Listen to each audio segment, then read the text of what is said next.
we have a hell of a guest. We kind of played everybody. We said we had a banger. I said we had the heavyweight of guests, the heavyweight champion. And we do have a banger. And we actually do. Right? Actually do. Some people might know him as Relentless. Mm-hmm. Relentless. Some people might know him as a dude that knocked out Galata, which back in the day, Galata was a monster. In quick order. That was a monster. In quick order. Maybe the fastest knockout in heavyweight title history. It is. Yep. I mean, there's a guy that fought this past weekend that has something in common with our guest. Yeah. The last two people to knock out Wladimir Klitschko. Except for our dude did it in half the time. Yep. And they wore the same belt. Our first guest is none other than Haughville's own. Yeah, there's that. Indianapolis. You just say West Side. West Side. Lamon, Brewster. My east side got bruised. Yeah, see, so I had to become what I consider a people's champ, man, because there was so many people around the city that supported me. Naturally, it started out. I started out on Riverside. I lived in Riverside, down the street from Busch Stadium, man. Yep. Busch Stadium. Man, Yep. Dance, man. I went to school. Love that greasy shit. There's still one over there on the northeast side. Is it? Yeah, over off east Mass. Yes. You're right. I smell a road trip. Let's go. So you Jerry. grew up here, West Side Indy. Started out Riverside. When did you decide you were going to box? How did this journey even start for you? Because here you are, just a young kid on the west side of Indy, and finds himself in the ring with Wladimir Klitschko fighting for the heavyweight championship of the world. How does that journey even start? Well, as fast as I can say it. Take your time. Yeah. Okay, good. So I was one of those kids that I used to wear pajamas, like this was the Star Wars pajamas. So that was like my karate outfit, in my mind as a kid. So I used to watch Kung Fu Theater every weekend, man. Didn't miss it. And I was always really inspired by, fighting, man. The dude would always get beat, and he'd go away to the Shaolin Temple, and he'd become this master. I'm a kid, so when I say kid, I'm talking 6. And so my mother, in the late 70s, single parent home, black woman in the 70s, she worked at the airport, and she saved up enough money to buy her son, her oldest of 4 boys now. At that time, it was just 2 of us, but she saved up enough money to buy me a drum set in the late 70s. Now, that may not seem like much, but when you consider a single family home black woman in the 70s, you know what I mean? Like buying a drum set for a child, that's huge. Lottery win. Exactly. So she had company over that one night. And like any other child, I'm in my pajamas because it's nighttime, but I'm not in my room. I'm out there trying to hang with the adults. I'm trying to hang with the grown-ups. And she sends me to my room because, adults want to be adults. And so I go to my room like any spoiled child, I guess, and I'm angry. And so what do? I took that drum set she gave me and I tore it up, man. I tore it to shreds. And after the company left, she tore me to shreds. Oh, yeah. So, that's when we disciplined our children. Yes, sir. So I'm 7 at this time. And I come home from school and I walk in the house and my mother's sitting on the sofa. And she just got her arms crossed and she's just staring at me because she was so mad about the drum. And she said, you know what? We're going to do something to get rid of all that energy. So what you talking about, Willis? And she ends up taking me down to Riverside Community Center. which was on the street I was living on at the time, Birchwood Parkway. Right. And so we go down there, and they didn't necessarily have anything for people my age. You had to be 10 or older, but I was 7, but I was tall for my age. And so we went around to all the different sports, basketball, football, whatever, and there was nothing for me. But the last thing was a boxing gym. She takes me into the boxing gym, and she's walking in front of me. And I remember it like yesterday, man. I mean, shit. I walk in there, and when I walk in, I could hear, you know, the heavy bag. You know, you can hear people jumping rope, speed bag. But when I get there, as soon as I step inside of that room, the smell of the gym hit me. And man, as God is my witness, something inside me just woke up, like this, something inside. I don't even know what I do now, but I didn't even know what it was. And then something inside of me said, man, you home. This is home. You home. Like I'm looking at the dudes with their shirts off, people jumping rope, speed bag, looking at biceps, people sweating. Little kid. Yeah, I'm sitting, man, and like again, Shaolin Temple. Like Shaolin Temple. I'm the oldest of 4 boys. I'm a mama's boy, so I was not raised. I mean, my father was there. Don't get me wrong. He didn't live too far from me, but he wasn't over me. Yeah. And so naturally, you gravitate to your mom. So I was one of those people that I had feelings. I wasn't taught to be one of those boys. It don't hurt, no, man. I grew up. My aunties all played with Barbie dolls, and they still mad at me to this day because I would take their Barbie dolls and make them have sex. You know what I mean? But I'm a boy. I don't know. And so, man, what happened was this. So before I went to the boxing gym, my dad, he used to box with Marvin Johnson at St. Rita's. We got to see him not too long ago, remember? Yes, sir. The Hall of Fame. Yes, sir. Went to high school with his daughter. Oh, for real? Yeah. Nice. Great. Yeah. Great Like light you heavyweight should like a year ahead of me. Dude. Great light heavyweight, the light heavyweight of all time. Just unbelievable. One of the greatest. Truth. The first Marvin Hagler. You know what I mean? Yeah. So I am I would go to my dad's house on the weekend. I always spent time with my dad, and he had a pair of boxing gloves in his closet, but he would never let me play with them.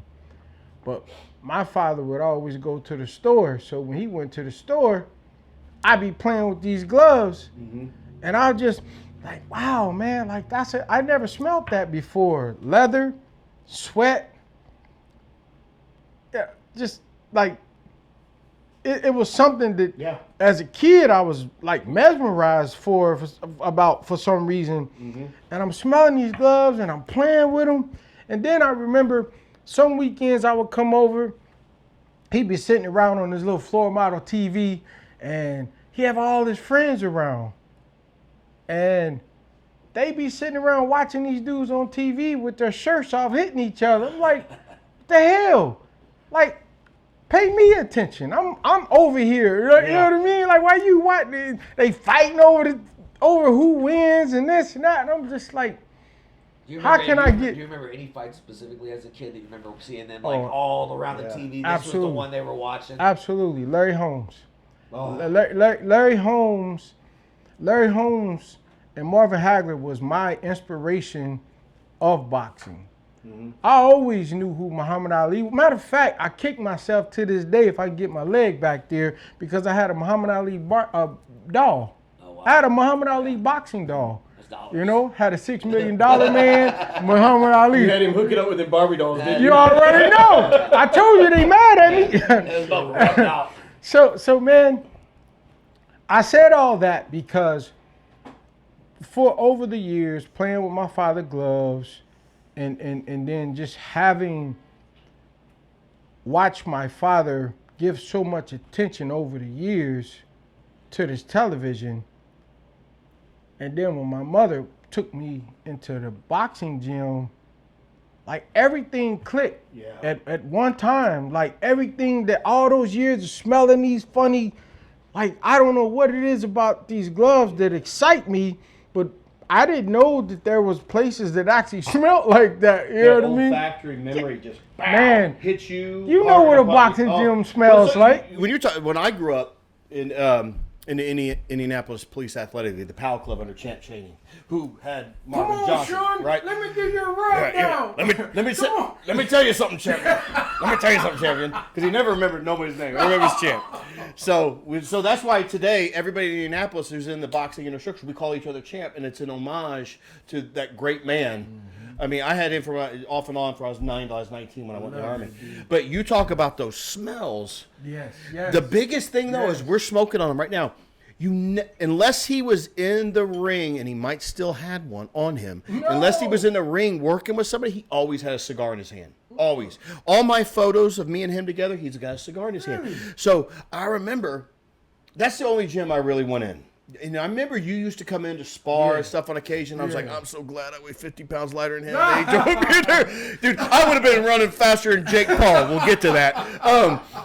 And I mean, dude, I went nuts. Dude, he was just like this mythical, huge, massive. It's like unbelievable when he come in there. I was just like, and you were a year younger than me. Mm-hmm. We were the same year in school. I was old for my class. I think you were probably. I was. You just walked in like this, but I blame Champ for my cigar habit. Because the first time I walked into a boxing gym, down in San Antonio, Texas. Really, the first time I'd ever been in a boxing gym when I was in the Army. Outside of that, and I just wanted to work out, man. I'm not trying to go anywhere with it. I love it. Everything about it. It clicked. Yeah. I was like, it smells weird. It doesn't smell right. I figured, no cigar smoke. I needed the cigar smoke. Shut the front door. Yeah, I needed the cigar smoke. That is dope, man. And that's what you talk about. I know those smells. Yes, those smells to everybody else are horrible. Right. Everybody hates them, but it just. Right. It's just the olfactory memory in your head just takes you to a place that was amazing. At what age did you figure out, like, at what age did your mom start getting talked to about your son could actually be really good at this? Yeah. And at what age did you realize, like, yo, I'm actually out here. I'm pretty good at this. Okay. Because those are two different times. No. Right? Yeah. Your mom found out years before you. People start looking going, excuse me, ma'am, is that your son? He's taller. He's bigger. He won this tournament. He did this. He looks that. Yep. Every trainer thinks they can make you the guy. So you walk in there and you're decent. Mom's going to get talked to about her son. Mm-hmm. When do you remember those conversations happening? Well, to answer that question, man. Because you started when? How old were you when you walked in that gym? I was 7 years old. Okay. And so from 7 to 12, I trained at Riverside Boxing Gym in the Sarge Johnson's boxing program, and that was the same year Sarge Johnson had died in that plane crash going with the amateur team going to Poland, and so my mother had met a man, and he was from Haughville, and she married him, and we moved to Haughville. I was around 12 years old. And so I have my mother's best friend, childhood friend, her son, Tony Pippins, who we've been childhood friends. I told him, I said, hey man, I want to keep boxing, but it's too far for me to go to Riverside from over there. He said, man, there's a boxing gym in Haughville that you can go to called the Christian Morehouse. I was like, oh yeah? I said, man, would you take me there? He said, yeah. So one day, I had just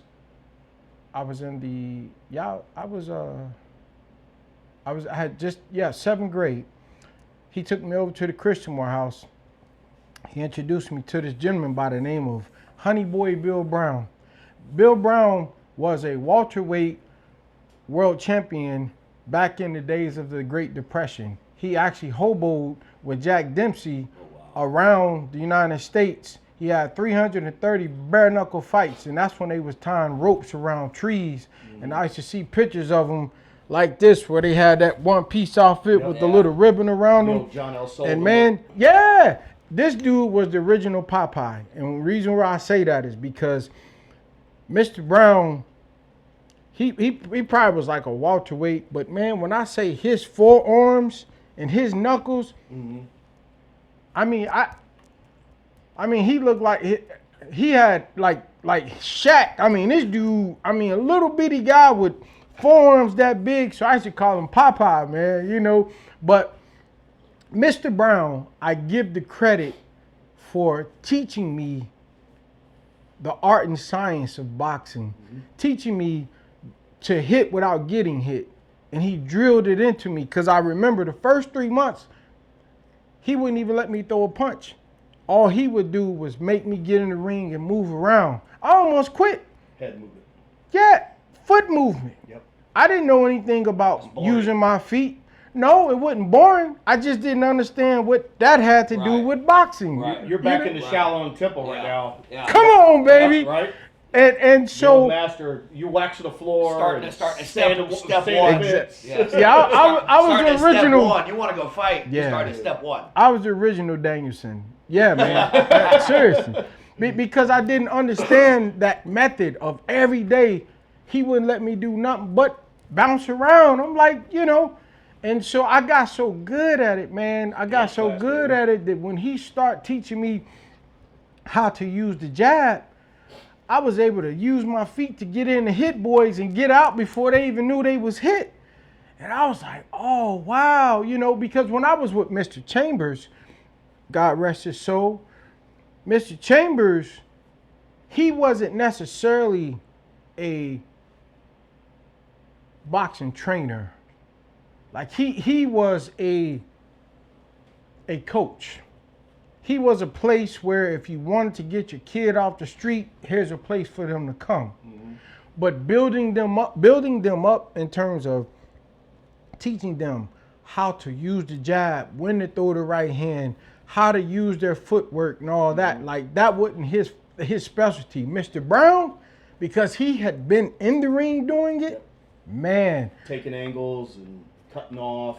Dude, I was so good, man. I was I beat everybody. I won everything in the city, everything in the state, and everything in the country. How old were you when you had your very first fight? Amateur fight. Here you are fighting out of this gym. Hey, we're gonna sign. There's a fight this weekend. We think you should be in it. Was it Golden Gloves, or did you pick up some other amateur your first one before that? Yeah, take us through your very first one. My very first fight. You've never even been hit by somebody else you're fighting yet. Yeah, my auntie, she taught me how to fight. Connie Hardy, she beat me up when I was a kid. She babysitted me. Shout out. And my mama taught me defense. That's how you learn to duck. That part. How old were you very first time you walk in there, headgear on, or amateur fight, or whatever you're doing? I was 8 years old. I was at Riverside. They put a boxing ring. The first one was inside the gym where the basketball courts is. Right. Got the brakes beat off of me. Why? Because I was tall for my age, so they wouldn't put me with people my age. I had to fight people my height. So age matters, man. I'm 8. That age too. Yeah, I'm 8 fighting a dude 11, 12 years old, man. So he beat the brakes off of me. And I never forget, because they didn't give me time to warm up. They put my cup outside of my shorts. Now I had to go into the ring with my cup over my trunks. Yeah, I remember that. So that was one fight. Second fight, they put the ring outside. I still lost. I lost my first 2 fights. How I kept boxing, I don't know, but it was something inside of me that would not let me go. It wouldn't let go of me. And so what ended up happening, well, and by the way, my dad did not want me to box. Really? I used to sneak. I had to sneak because my father, for whatever reason, he was a boxer. You never said why? He had gloves. Well, no. So the thing of it is that my father was very overprotective of me. Like he down there treated me like he wouldn't even allow people to curse around me. He'd be ready to fight. I mean, my father was so overprotective because he loved me. I think that I was the greatest thing that ever happened to my dad's life. You know, even to the time that he passed away 3 years ago. Like my father, man. Like I'll tell you guys a crazy story that you won't believe. But the point is this: I was around 14 before my father actually knew I was boxing. Like his friends would say I was boxing. He said, I just, I heard. But when I started winning all these fights, all these tournaments, then my father started coming into the picture. Yeah. And rightfully so, because he really helped me to gravitate to having the mindset of being a fighter. Because I remember the first year when I was 16, I fought in the sub-novice division in the Golden Gloves at the Tender Army. Yep. And when I got there, I remember like all the fighters, they walking around, got they shoes around their necks, and everybody's trying to show that, I'm a boxer, right? My dad, when we walk in, he's looking around. He said, come with me. He takes me downstairs where the bathroom is, right there in that hallway. He made a pallet for me. He said, lay down. He said, listen to your music. Just relax, close your eyes. I'm like, but that's 2 hours from now. He's like, they're burning that mental energy, man. Dude, thank you. It up. So Your dad knew what he was doing. So I'm kind of taken back because this is my first time and I want to be out there with the fellas, Yep. He had taken me to the Golden Gloves when I was maybe 4 or 5. He took me a couple of times. I saw them guys boxing, but it still never clicked. It never registered in my mind. And so with that being said, when it was time for me to warm up, I hadn't been walking around, hadn't warmed myself out, I hadn't been impressioned by anybody else that fought, won, or lost before me. So it really helped me to just have that focused mind on what it is that I needed to do. No I'm not nervous. Yeah, I'm not nervous because, my aunties and my friends, and they're here to see me. And I don't know what's going on. I'm here. I'm in my own mind. I'm just thinking about all the hard training I done. I used to run up 30th Street from the Municipal Gardens. Yeah. Actually, I was starting at my house, but Municipal Gardens is where I was warm by the time I got because I would run before I went to school. I would see the bus driver taking another school to school before she'd even pick me up. And so I would jog slow to warm my body up. So I got to what did I say that? What was that? Municipal Gardens. Yeah. Thank you. Lost my mind. And from there, I would run up to 30th Street and then run back home. And I did that every day for years and years and years and years, man. Until, I know that stretch, 30th and 29th. Yes, sir. Yeah. It just became a part of my ritual. And I didn't even understand that repetition makes habit. I didn't understand about dedication and things like that, but I had all of those tools inside of me and I didn't even know it. And I remember I used to see this dude and it would be early in the morning. I would be on a bus and this fool would be out there with gloves and he'd be running. I'd be like, man, this fool crazy. It's 5 below. His name was Marvin Johnson. So when I won my world title, I finally got to meet him. Yep. I go to his house. I got on my knees in front of his wife, and they was looking at me like, what's wrong? I said, man, I just want to say I'm sorry. I used to roast you every day. and then I just kept saying, I just want to say I'm sorry. He said, Champ, what you sorry about, man? Get off your knees. Because I called you crazy for years. Yo, it's funny. My offices used to be up there on the near north side of 19th in New Jersey. Okay. And his mother's house was right there at 16th and New Jersey. And I used to drive by all the time, and I'd see her out in the yard and stuff. And I would be with clients and stuff, and I would never say nothing. I'm like, dude, that's boxing royalty's mother, and they had no idea. I went to school. I went to school with his daughter. I didn't even know who he was. Yeah. Like my family's from Cuba, so I didn't know any of the. And to this day, the greatest local commercial series ever was him and Vince Gainey with the Chrysler. When he used to throw him in the minivan. Yeah, oh my God. Man. Oh God. So would you say, looking back? So I mean, you told us the story. You're like, man, my dad's friends used to all come over. They'd be all around TV, and here I am, like, man, look at me.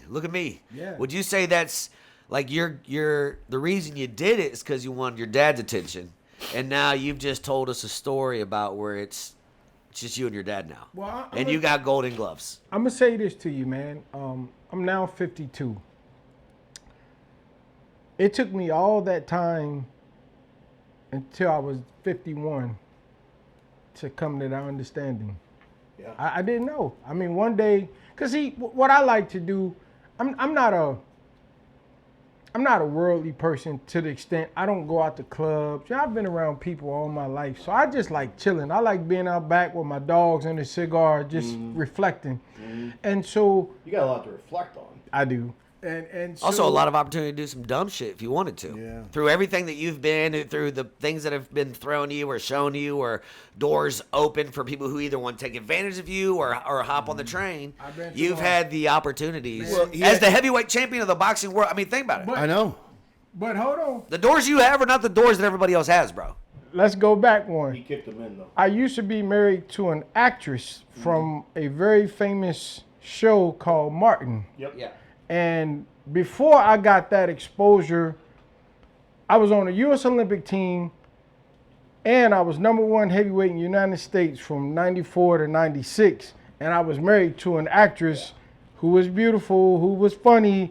And so I got to see a lot of people actions. I got to see a lot of how the world worked and what people did for money and how they thought to get it.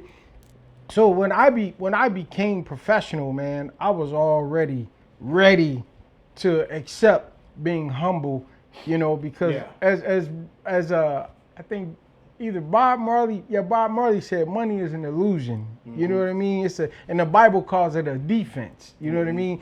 So for me, I wanted people to like me for who I am. Like, this is who I am. If you see me anywhere, this who I am. Like, I'm not fake. Because I've come up around a lot of fake people being in Hollywood, being that at the age of 18, I moved to Los Angeles after high school. You were there for at least 20 years. Over 20 years. Yikes. Yep. Yikes, that's a problem. Yeah, and When you retired, though, you came home. Yeah, man, and that was because I was going to get a cigar. I lived in Woodland Hills. I was going down to Topanga Canyon, Tora Ventura. There was this little store that sold cigars, and I used to like to smoke cigars at night. And so I told my wife, I said, I'll be back. I'm going to get a cigar, get in the car by myself, no radio on. I'm driving, I stop at a light. I just remember a big old tree on this side hanging over the car, and it was super dark. And while I'm sitting there looking at the store about half a block away, something came over me and said, go home. Leave the ocean and the mountains?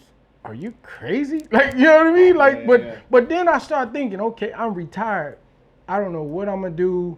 I hadn't even figured that part out yet, man, because I was still reeling from going through losing the vision in my eye because of, the last fight I had as a pro. They wouldn't allow a glove inspection. I'm in Germany. They laced the guy gloves. There's some controversy about that guy's gloves. Yeah. We're gonna get there. We're gonna touch all of this. Yeah. So the point is this. I get the cigar, I go back to the house, and I said, well, my wife, who's from Tennessee, and she came out to LA around the same time as me, she ain't gonna be for it, so I'm just gonna say it to her because that's what something told me. And I walked in, and I was like, she gonna be mad for me even saying this, because, she been here too. Like, who wants to go back to a small town when you got so much diversity, so much beauty, just ocean, mountain, desert, everything? Yeah, right? Yeah. So I walk in the house, and I say to her, hey, baby, I told her the story I just told you guys. I said, something said to go home. And I looked at her, waited, ready for her to, she said, okay.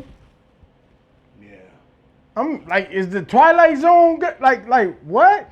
And so God made the transition so easy for me to move back here. And cause I ain't been here. I mean, I always came back here, but I haven't lived here. Yeah. And so he made the transition easy. So when I got here, the first year, I just sat in the house cause I didn't, coming from Haughville, I left during the crack era. So I wasn't trying to come back and hang with people that may have still been. For people that don't understand, Right.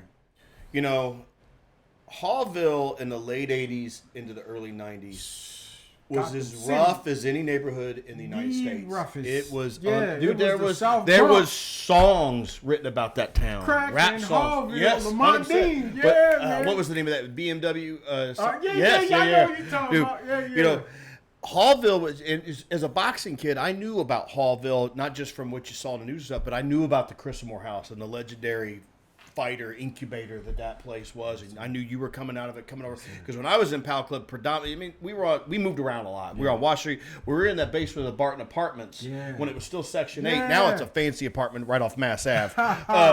But we were in the basement of there and everything, and I even remember thinking, man, I didn't come from a nice neighborhood either on the east side, but I just remember, he's from Haughville. Dude, he's over here. I mean, he got a whole nother edge to him. I mean, you don't understand. When he walked to that gym, it was like, I mean, there was an aura around here. But I want to talk about that aura real quick because you've touched on this several times. You had, for lack of a better word, all these opportunities to do the wrong thing, to go the wrong way, all the influences that you came from Riverside Park to Haughville, everywhere. But yet, I feel like you were blessed in the fact that few people, everybody has a thing on this planet, I think, that they were, God sent them here to be. Oh, yeah. Now, finding it and going down that path that's the challenge. And you found it early, and you stayed. God put these guardrails on your life. Come on, baby. Every time you could have went over here, he's like, he pushed you back. Pushed you back. Yes, sir. And I just watched that arc of your entire life to now to what you're doing with people. It's just, I mean, just to recap for everybody's listening, they were saying they don't get where you came from.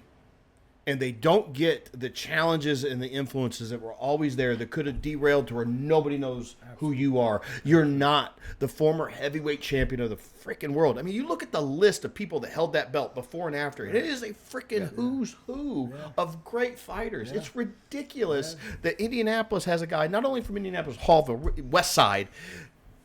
One of our own is on that list. Yeah. That is just insane. .0045 or something like that billion people of the billions of people on earth. I can say that I'm a heavyweight champion. So I'll take it a step further. You beat. When I heard pound for pound, when I started hearing pound for pound, the greatest, there was one name that came to mind, and people said, you know what? If you're gonna say Floyd's great, you gotta say this white boy's bad, and that's Wladimir Klitschko. Yeah. He was the Floyd Mayweather of heavyweights. He wasn't gonna sit up there and pound with you like a Riddick Bowe. He was gonna jab you till your nose fell off, and then the fight was gonna be over. But that big son of a bitch's jab was. But he's fantastic. The first European fighter to ever clear out the heavyweight division in America. Yeah. He was a monster. That. So here you are, this kid from Riverside who just wants to box because his dad loves boxing, but didn't know. And now here you are. You're walking into the ring to go fight Wladimir Klitschko. So let me go back. So at the age of 13, now mind you, my father was a big fight fan, and so I always was watching fights with him on his sofa. He had the big projector screen at that time. The 3-colored ones. Yeah, man. And so I'm sitting on his sofa for years watching these fights, and one particular fight was a guy by the name of Marvin Hagler, and he was going to fight a guy by the name of Sugar Ray Leonard. And my father, because he was a southpaw, he was the biggest Marvin Hagler fan that probably ever existed after me. Okay. I took his throne. Okay. And so he was son and Hagler and I'm like, yeah, daddy, yeah. And so I'm at my house a couple of months later, and that's when they used to have that circuit where you have to go pay to watch the boxing, and there was no pay-per-view circuit TV, whatever. So I'm in my basement, and I'm sitting with my legs crossed, sitting in front of the television, and I'm flipping the channels, 13 years old. And when I flipped it to cross ESPN, dun-da-dun, dun-da-dun, you know how it come? Mm-hmm. Breaking news. Sugar Ray Leonard defeated Marvin Hagler. And it was at that point, I remember it like yesterday, with my legs crossed. When he said that, my spirit rose up out of me and looked down upon me. True story. And said, "You're gonna be a world champion." I can't even exaggerate that. I'm gonna try my best not to get emotional. My spirit told me I was gonna be a world champion. How old were you? 13. And from that day forward, got a funny story to it. From that day forward, from 13 until I was 31, when I won the world title, I prayed to God every day, asking him to allow me to be champion of the world. The funny part is, when I won the world title, I remember getting on my knees, praying to God as I always pray every night. And I had to stop myself for 8 months in the middle of my prayer to not ask God to let me be heavyweight champion of the world. You're so used to doing it. I was so used to doing it. Did you ever pray, let me keep it? No. I just wanted to win it. That was the single most important thing to me, was even winning it. And it never even crossed my mind until umpteen years later after I retired. Do you understand, in the state of Indiana, since it was founded, you are the first heavyweight champion of the world? And the last. And the last. Like, it didn't even register. And then when the Boxing Hall of Fame, when Craig Hulk, shout out Craig Hulk, shout out to Craig. When he created the Indiana Boxing Hall of Fame, I get a call from Craig. He said, "Hey, champ, how you doing?" I said, "I'm doing good, man." He said, "Well, I'm creating this Boxing Hall of Fame, man. And I want to put you in the Hall of Fame with..."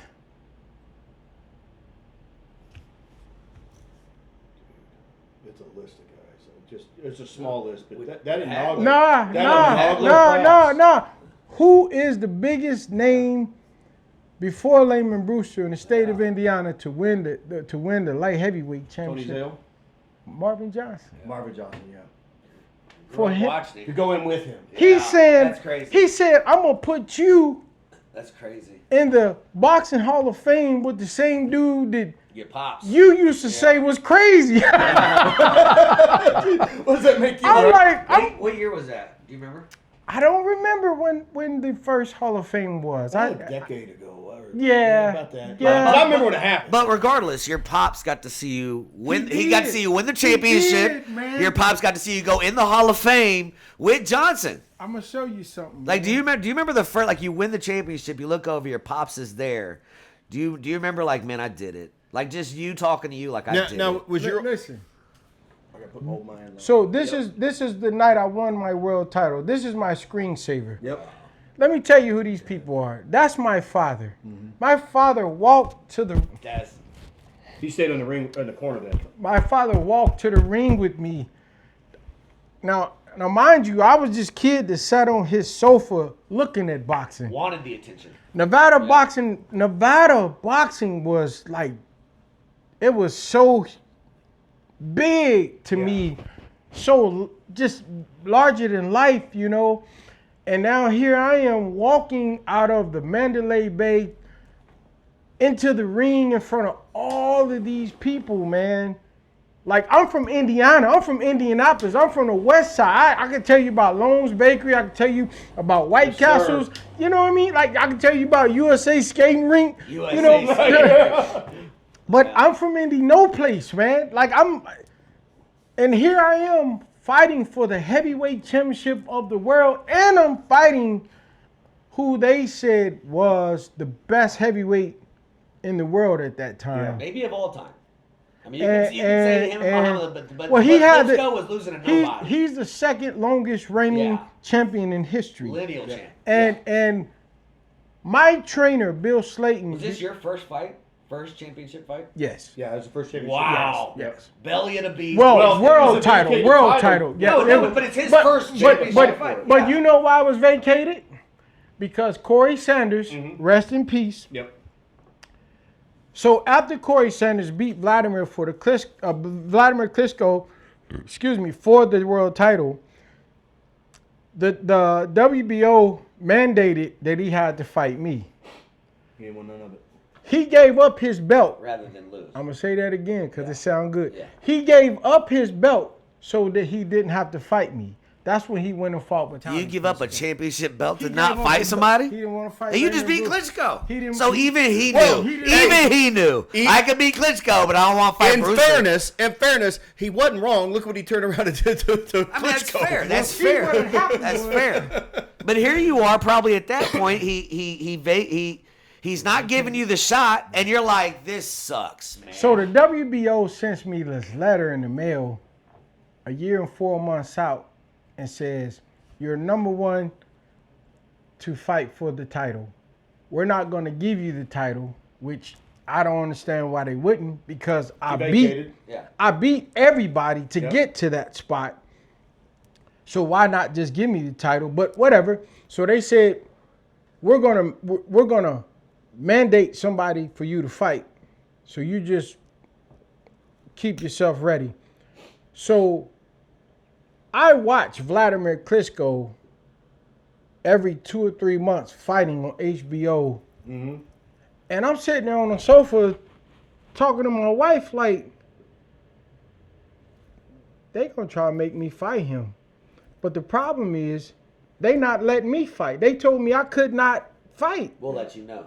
Yeah, but he's fighting every two. I'm just like, what kind of shit is this? That is the boxing Why would you do that to? They want him to win.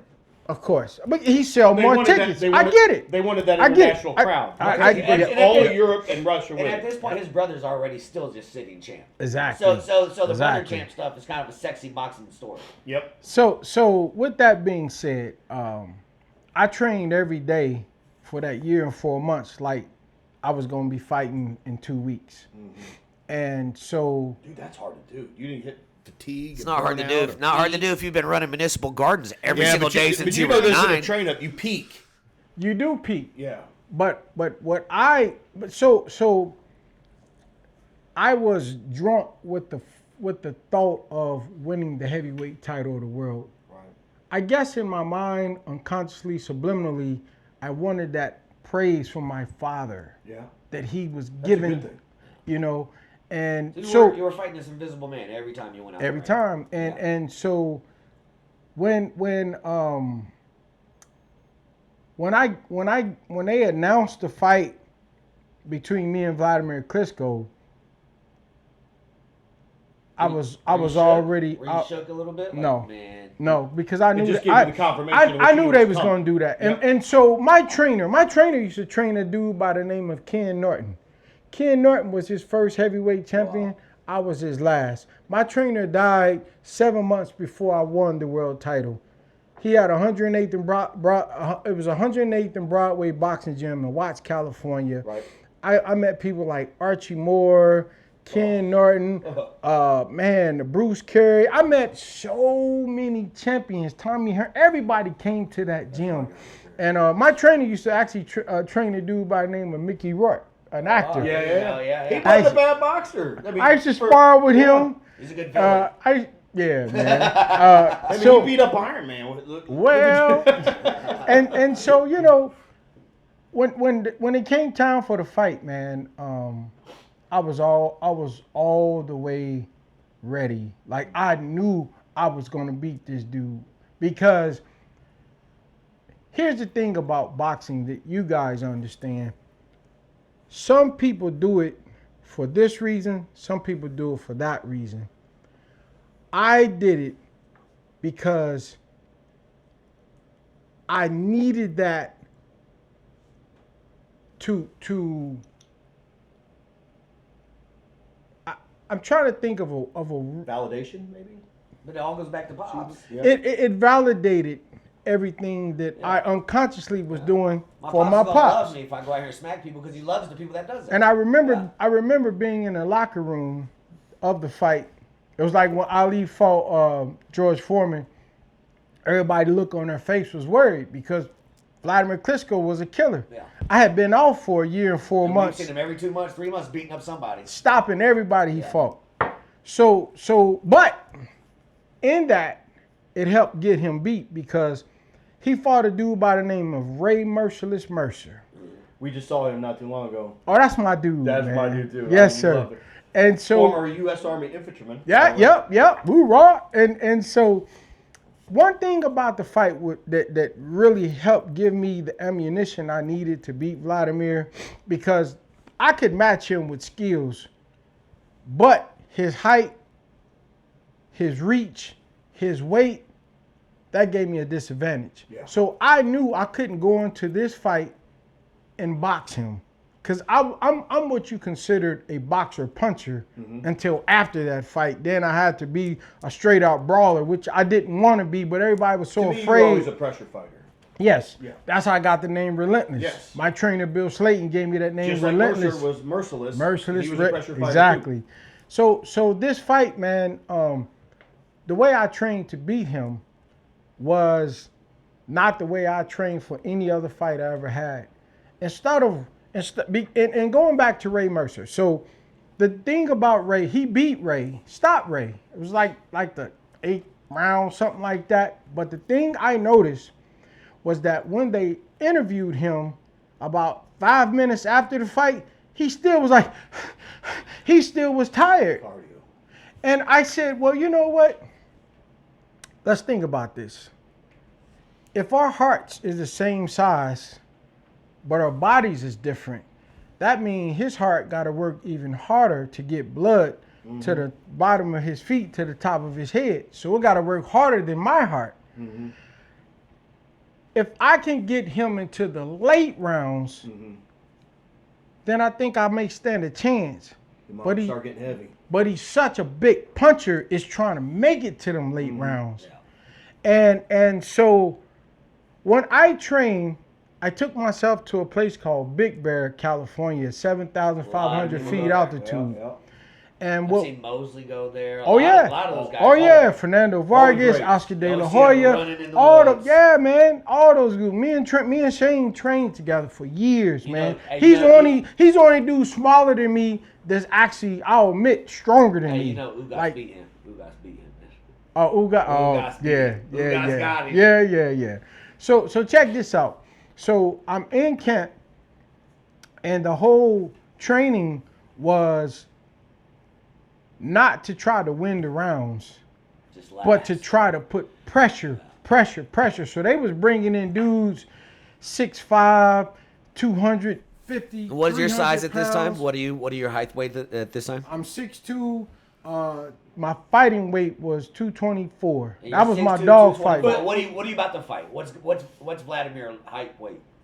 6'7", 248, something like that. It's a big boy. And Yeah, the thing about that, he's a boxer. And because his father was a colonel on the Chernobyl program, he had access to the latest technology, like clear. It's like Rocky IV. Like all of the growth hormones, not the steroids, but the the things to really make you strong. Yep. And in Germany, which he was representing as an amateur, they were the leading engineers in growth hormones.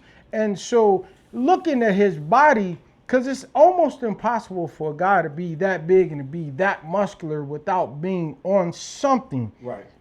And my biochemist, he broke down just looking at his back, like everything he was on. But nevertheless, I never seen an axe afraid of a tree. And to me, he was a tree. So as an axe, I had to just keep chopping. And so if you notice, when I fought him, I wouldn't necessarily, people thought that I was trying to win the first rounds, the early rounds. I wasn't. I wasn't even really going for the knockout. I was going for pressure. Right. Pressure, because pressure does one or two things. Pressure busts pipes or it creates diamonds. Yeah, right. And so I had to figure out which one I wanted to be. Because if I put this pressure on him, then I'm walking into all these big, massive, long, hard punches with little wrist versus board here. Well, I would think your biggest defense in that fight with that pressure, his range was out further, where he could have done more damage, and you stayed inside on him. But you have to. But by doing that, you're saying, all right, I'm going to take some of these. Oh yeah, you had to eat a few. So your idea is, all right, I see his conditioning. If I can get him into the deep water, I think I got a chance. Exactly. But you ended it in the 5th round. Well, what had happened was, so we had this thing called Turn It Up. And we had trained, instead of doing 3-minute rounds, I was doing 4-minute rounds. Instead of doing a minute rest, even a 30-second rest, they had me doing a 15-second rest. So you weren't gassing out. And instead of sparring with one opponent, again, they were bringing in these big old dudes. I'm sparring with these 6'5", 250 dudes. I'm doing 3 rounds with this dude. I'm doing 3 rounds with this dude. I'm like they kept a fresh dude in the ring. So I'm going 12, 15 rounds with dude, and they was getting paid. So on top of what they was making a week, they also was getting paid an extra $1,000 cash if anybody could ever knock me out or knock me down in camp. So everybody was trying to get that money, man. Dude, they was bringing dudes in from all around the world. Crucible. So what happened was, I got so strong. I got in such great shape, man. And then my trainer, my strength trainer, Cat from Ireland, a dude by the name of Patty. He used to train Layla Ali as well. He was a strength trainer. About a week out from the fight, when everything is clicking, my sparring partners are like, even as much money as we were paying them was like, man, oh, my rib is hurt. I argue with my girl, I can't spar today. So I'm starting to get all these excuses because now I'm right. And so Patty wakes, he comes in my room one night. He said, Brother T, with his that Irish accent. He said, man, we got to face our fears. I'm like, what you talking about, Willis? So we're in Big Bear, on the backside of Big Bear, called Sugarloaf. We at the last house that goes up into the mountains, man, where the bears and the wolves and everything. And so I said, what you thinking? He said, we got to face our fear. He said, we got to go out into the wilderness and we got to meditate in the middle of the woods. He said, just trust me. And I had a Qigong master coming up to Big Bear, working with me. What is on that? Qigong is the ability to take your energy and give it back to you. So if you hit me with a punch, I'm going to process it and I'm going to give it back to you. Everything's energy. Everything is energy. And so I guess it all made sense in hindsight, because what ended up happening was I went out there in the woods. I'm a black man from the ghetto, so like me in the woods, I grew up watching Friday 13th. I'm thinking, you know what I mean? Right. So I'm walking and I'm trying to cough and talk loud, so if any bears hear me, they'd be like, leave. So we get up there to this point, man, it is dark. And all you can see is the stars. And I'm like, man, we gonna get lost up here, Jack. Lost or eaten. That part. And so he says, come on, brother, sit down with me. And we sat down and we meditated, man. And he said, just think about everything that you've been through. Feel it, hear it, see it, let it pass through your mind, let it flow. Put it out in the universe. The law of physics is, for every action, there must be a reaction. Nothing comes back void. So that's what I did. I put everything, my fears, my happiness, my sorrow, just everything. I put it out there, man. And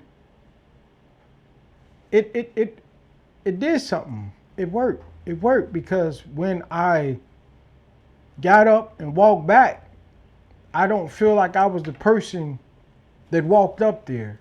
Find some extra peace. I found that person that first smelled that gym when I walked in, excuse me, at the age of 7. And I'll tell you, man, this is and I'm embarrassed to say, I'm not embarrassed, but I'm embarrassed. But at the point, I'll say this. When I was in the locker room, just like what my dad did, they always have the TVs in the room. Yeah. So I said, turn off the TV. Right. Room full of people. Turn it off. Don't tell me what's going on in the fight, who won, who lost. Don't say nothing. Silence. But you know who that was? That's your dad with your golden gloves going, take your ass down here. Or I'm doing what you showed me we supposed to do before this fight. I don't care what's going on out there. Shut the door. Everybody was nervous. Yeah. Because everybody loved me. Yeah. We always call it the pre-fight shakes. Yeah. And so I said to them what Ali said when he fought Foreman and walked in that locker room. Don't get quiet now. Yeah. The work is done. Yeah. Now comes the reward. Yeah. And I had told Wladimir Klitschko something. I said to him at the press conference, the pre-press conference in Los Angeles, in Century City. I knocked the microphone and I had tears coming down my eyes because I always wanted to be a world champion. You the only thing standing in front of it. I don't give about what you did in the past. Like Master P said, it ain't where you from, it's how you come. I'm not your size, your height, that don't mean nothing to me. I don't care who you are. You about to get this work. Yeah. And so I slapped the microphone and I told him, I said, you're gonna have to kill me to win this fight because I was ready to die. Yeah. I had made peace with myself that if I died in the ring at that point, it would be okay because I did everything in life that I wanted to do to get to that point.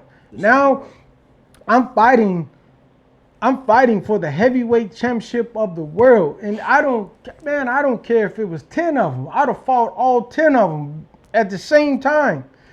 And so I looked at him at the face-off and I'm looking at this dude with the lion that's inside of me like, man, I'm going to eat you. I'm going to eat you because you standing in my way. Everything that I've sacrificed in my life is for this moment. I'm not finna let you take that from me.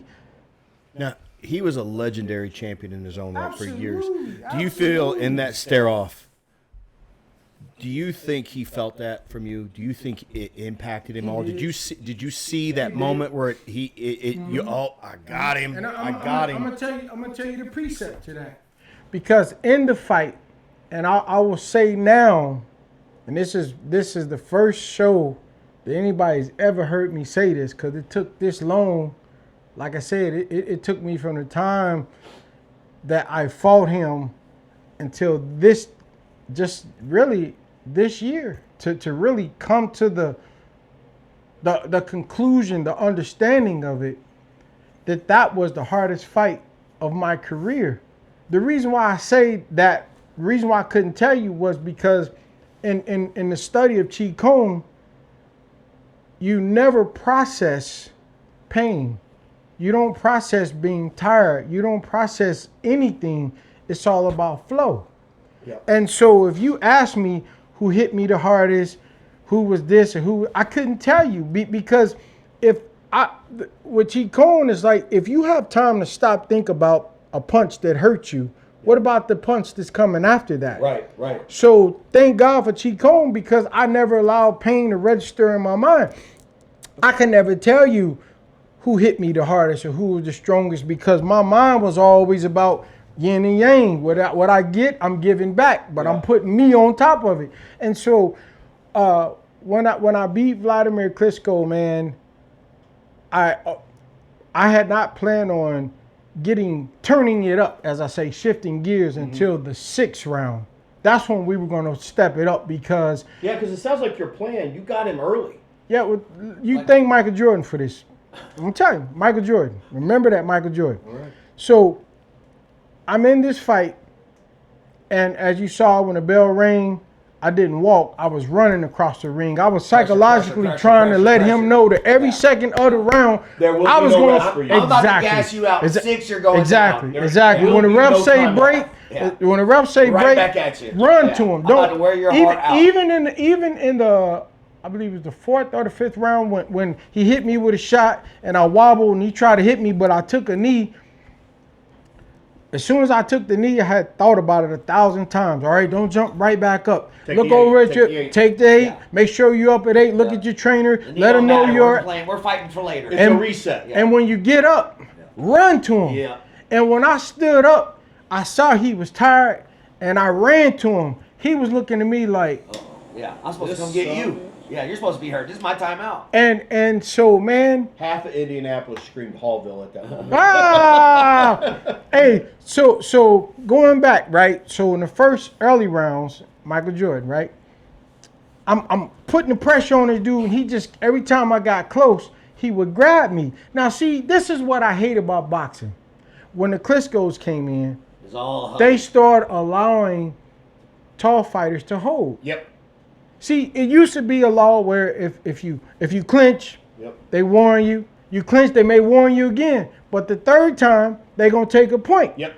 With the Klitschkos, they made the exception. Yep. And you ain't got to believe me. Just go back and watch the fights. No, I'm with you. And so for a guy my size... He's just weighing on you the whole time. Yeah, so for a guy my size doing all that work to get my reward is fighting inside. Yeah. I can't fight inside as soon as I get there. And as you say, he's laying on me. So my legs is getting tired. They never let Lennox Lewis do the same thing. Come on.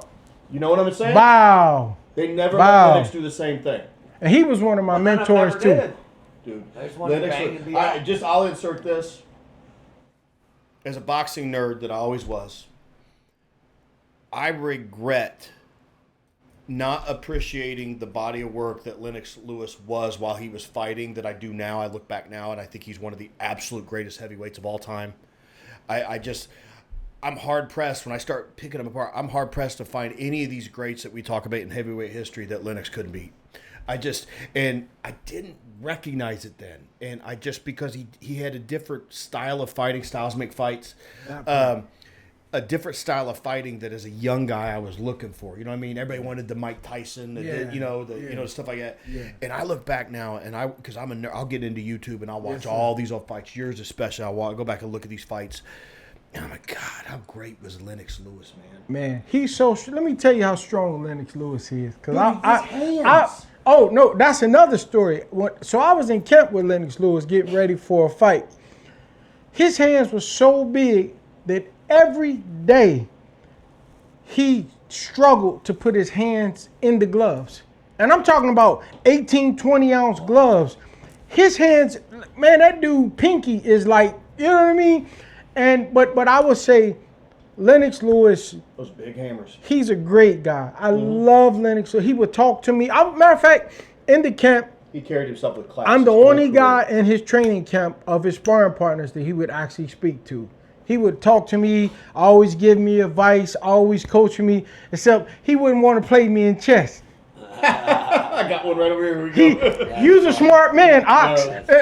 But he told me, well, if you want to play me, you got to play everybody in my camp, then I'll play you. I beat everybody in this camp. He still dodged me. So what do you like when you look now at just the state of boxing, right? I mean, you guys were back when dudes were fighting for the love of the game. Yeah. And now, like, it's legitimately just prize fighting. Like, it's not even first of all, do you think that Floyd Mayweather, that O being so important, has ruined really great fights that we're all missing out on because people don't want to go undefeated versus undefeated, right? Mm-hmm. And then B, look at people like Jake Paul, who are managing to fight AJ for reportedly $50 plus million on I think this fight. The O has gotten it's the importance that's been put on the O is just, I mean, dude, Muhammad Ali, got his losses, right? Still came back. I mean, every great fighter had O's. You know, I think there's too many. The importance of the O.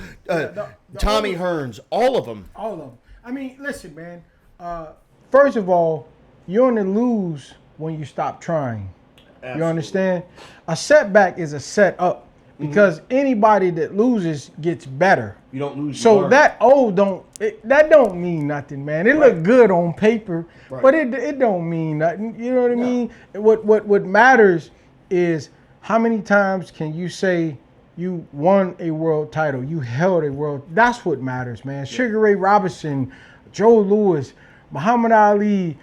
All these guys, man. I mean, you know, look, you have the great Rocky Marciano. He had an undefeated record. Julio Cesar Chavez was 90, I think he was 91-0 before, 89-0 before he lost his first fight. 81. So it's not about, but you know, you got these young, impressionable. Oh well, you know, this means something that but. Like what you have to realize is you could go get an O if you wanted one. Exactly. You can. Yeah. I mean, listen, you just schedule the O. Come on. All right. Yeah. We see those fights all the time. If you got the pockets. We listen. No disrespect to Shakur Stevenson. I think he's a great boxer. Yeah. He's scheduled some O's. Well. Right. Like you're supposed to win. Right. Yeah. I'm with you on that. And you know, and then, dude, I'm not gonna bash Mayweather at all, but some of the fights he had. No, but he had a chance to do Bud Crawford versus Alvarez with him and Pacquiao, and he didn't do it for whatever reason. I mean, kudos to both those guys. Canelo and Bud going heads up in their primes right now. That was maybe one of the greatest fights I've ever seen in my life. Kudos to both of them for getting in there and putting it on the line. 100%. Nobody lost that fight. Dude, nobody lost, bro. That fight was amazing. Respect for Canelo getting in there because everybody. I remember when everybody said, "Oh man, I don't know that Spence. Spence is a great fight, but I don't think Crawford could beat Spence." And I'm sitting there like, Crawford's a dog, dude. Spence, and listen, I don't take anything away from Bud Crawford whatsoever, but I do want to say on the record, I don't know either one of them personally, but I can say from my own years of experience that Earl Spence we saw that night, that wasn't the Earl Spence that I was used to seeing. He would, because if you look, his time, I don't know, his timing was off. Yeah. And he'll probably never say it because he's proud. Yeah. But I'm just saying for the record, I don't believe that Bud, not to say he wouldn't have won or lost, but he didn't fight the best Earl Spence that night. Well, that's all I'm. I would say the same. I'd say the same thing about when Mayweather and Pacquiao got. That wasn't the Pacquiao. Okay. Does that make sense? I disagree, man. I think Floyd just went with the stay on the outside approach, which makes for bad fights. I still don't think that's Pacquiao. Pacquiao lost that. That's a prime. Yeah. Right. Prime. I mean, neither one of them won their primes. Okay. So, well, hey, I'm gonna jump back into the Wladimir Klitschko story. So in the throughout the fight, like I say, the fight was stopped in the 5th round, but in the first 2 rounds, he kept grabbing me, holding me down, and I'm waiting on the ref to come. I'm trying not to wrestle with him to wear me down because he got the leverage on me. So at some point, I put my hands on my knees and I just looked down at the canvas waiting on the ref to come get him off of me. While I'm looking down at the canvas, in my mind, I said, damn, he got on some Michael Jordans. His boxing shoes were You're in the fight of your life and you're checking out shoes. Not surprised. Jordan would sponsor him. That dude got some big feet. You couldn't miss them. Like, it looked like Jordan was done for. So the point is this.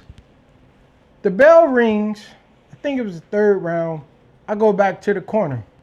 I'm sitting down. I didn't let it go. Michael Buffer over here. Ladies and gentlemen, and in the crowd, Michael Jordan. I look over to my left, Jordan looking right at me. Like, yo, I get mad as hell. I get pissed off even more. Why? Because I grew up in Indianapolis, Indiana. I grew up in a crack era. I had so many friends that died for wearing Jordans. Yep. That went to jail for trying to get Jordans.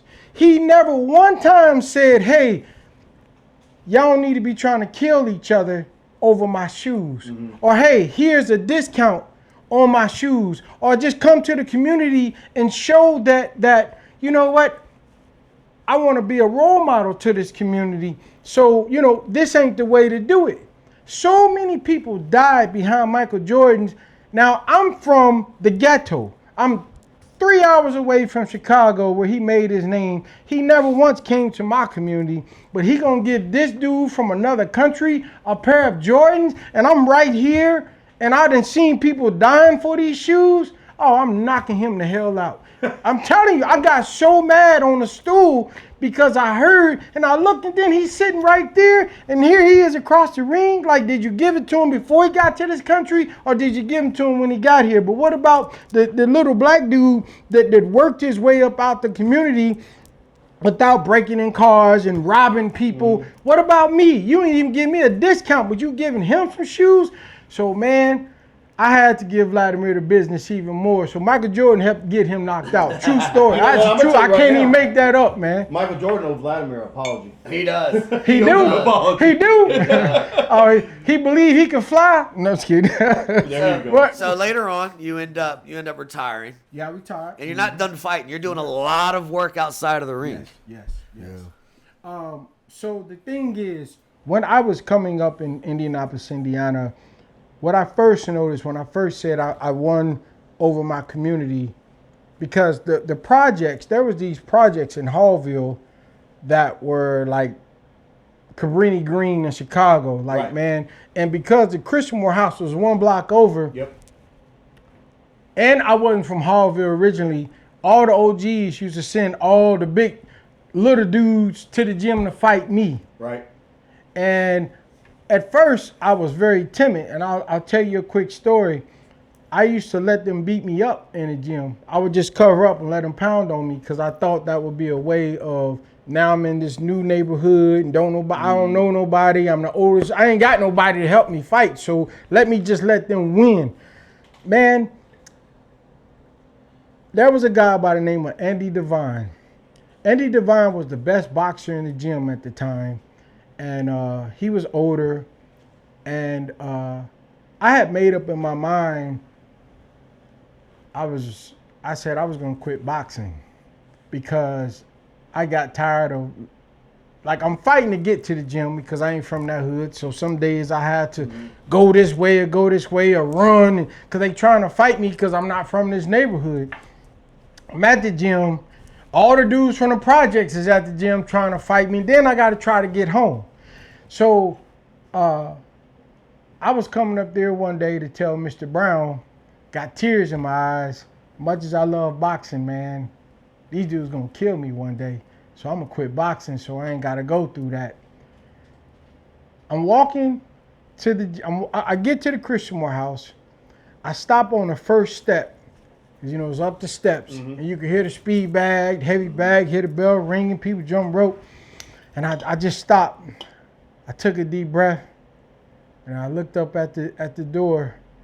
I said, I'm gonna go up here and tell him, you know, I ain't gonna box. And so when I walked up there and I go into the gym, I got my head down, and I'm walking over to Mr. Brown sitting behind his desk, because he always get everybody to sign in. And as I'm walking, I see a pair of feet in front of me, and this dude named Andy Devine, the best boxer in the gym, stops me. He said, "What's wrong, little brother?" I looked up at him. I had tears in my eyes because I come to quit.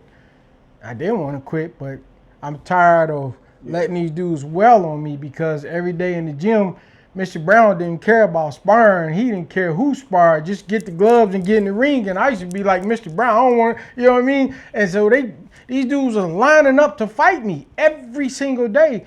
And so I'm telling Mr. Brown, like, I'm going to tell him I'm quitting. And I told Andy, I said, man, I'm going to quit. You know, I can't do this anymore. And he knew why, because he saw me holding back. He said, "Little brother, the only thing you got to do is stop holding back."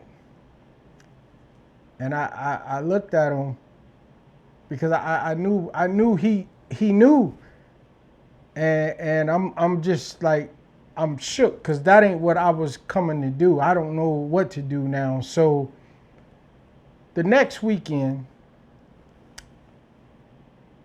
I had a 1970 Pontiac Catalina. Never forget it.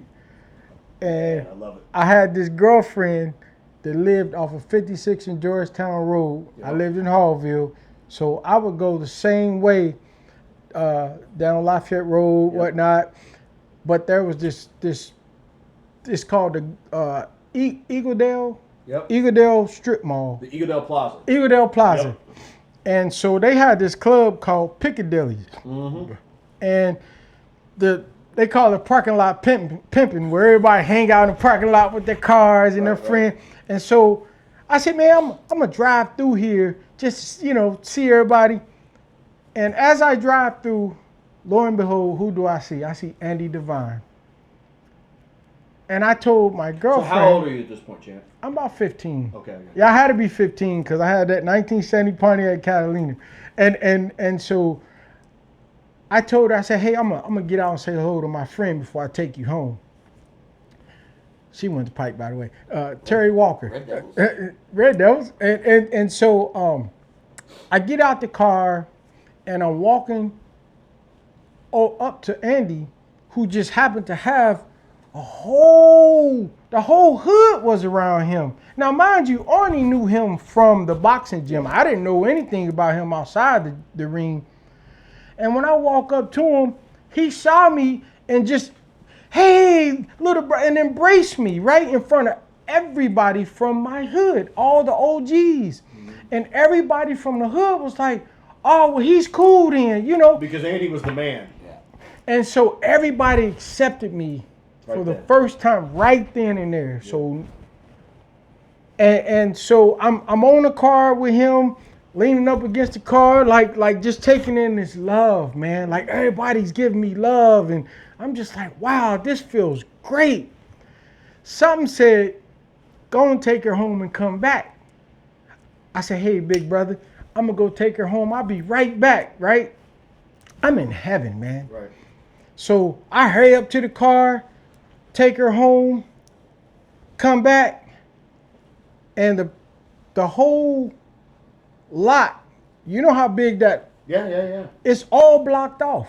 So on the east side, it was Cherry Tree Plaza that everybody hung out at, just like that. So the whole parking lot is blocked off, police everywhere. Right. So I go home, go to school, go to the gym the next day, looking for Andy and the love, and I walk in and everybody's like sad. And I'm like, what the hell? They say, you ain't hear what happened last night? I said, no, what? They said, Andy got killed. I said, what? One dude that was there with me, that was there with me and Andy, he said, man, as soon as you left, as soon as you got in your car and got to the end of the strip, some dudes from the east side pulled up. And that's when, the power hole was big. Said he came out the power hole. That's when they still had the 9mm Uzis. Said he sprayed the whole lot, and Andy was the only one that got killed. He said, right where you was, if you wouldn't have left. That's them guardrails God was putting out for you again. He said, man, if you would have stayed there 1 minute longer, that probably could have been you. And I just remember I went to the funeral because I didn't know Andy was a drug dealer. And that was one of the reasons why he was so popular. Right. And he was the biggest drug dealer in Haughville at that time. Because I'm at the funeral and they got like Mercedes Benzes, emblems. I'm like, I ain't, you know what I mean? Like, wow. Like, and I'm looking. And so after the funeral, man, I come back into the gym because Andy had just told me not to give up. My neighborhood just accepted me. So I go to the gym and I go in here and kids are kids, man. They like Lamon is here. We can bond, and so Mr. Brown was like, just get the gloves. And I'm like, and so I get in the ring with the baddest dude. I ain't gonna say his name, but he was the baddest dude in Haughville at that time in boxing, under Andy. And he wants to spar him. And I'm like, nah. He's like, no, I'll take it light. That's what they all say. Mm-hmm. So we come out, man, and I'm trying to show him touch gloves, and I'm, he hit me with a hard shot. I still ain't retaliated. I'm trying to, hey, let's just work, man, So I went into my typical Lamon Brewster, and he's welling on me. And then it just started playing through my mind. Don't quit, little brother. Quit holding back. And he dead. I'm looking at this dude in this casket. I'm thinking about everybody that just showed me love. And it was at that point, Relentless became alive, because I remember when he hit me with a punch, I got so mad. Turn that switch on. I didn't even know I could do it. I threw a combination so fast and hit him that when I hit him, he slid like in a Hollywood movie on his butt all the way to the ropes. And I remember his lips looked like somebody hit him with a powdered donut, right? And he was just like he was like kind of like out. And he shook his head, and everybody in the gym, and I'm looking like, oh shit, they about to, but everybody was so shocked. But at this point, I'm just like, I'm angry. I ain't got nothing to lose. Let's go. So when he got up, he tried to play it off finally. And man, I started trying to move around nice with him again. He hit me with a punch, and I just clicked, boom, knocked him straight out, man. And everybody in the gym was like, oh my God, did he just do that? So from that point on, as God is my witness, from that point on, I knocked out everybody. I'm gonna just say in Haughville, They got in the ring with me. Everybody that came to the gym, I knocked them out. If you was a kid, I wouldn't do that, Right. But if you was my age or older, man, I knocked out so many. I tell the kids, because I work. I said I probably knocked your daddy out. Like seriously, And then I took that same mindset and went to California, because I'm training in Watts, California. Watts, California is the most feared place in all of Los Angeles, outside maybe with East LA. But right. The point is, all the people from Compton was afraid to go to Watts. Like all the people from LA was afraid to go to Compton. Now here I am in Watts for 13 years, and they still had the weight systems in the prisons, the maximum prisons, Pelican Bay, Chino, all these big prison jack. And for some reason, when dudes got out of prison, they always wanted to come to the gym and fight the baddest dude. Mm-hmm. Now, mind you, I had this Andy Devine mentality. I'm not holding back for nobody no more. So these dudes coming up, and they gang members, and they got their boys with them. And I can honestly say the first couple of guys, I just beat the brakes off of them bad.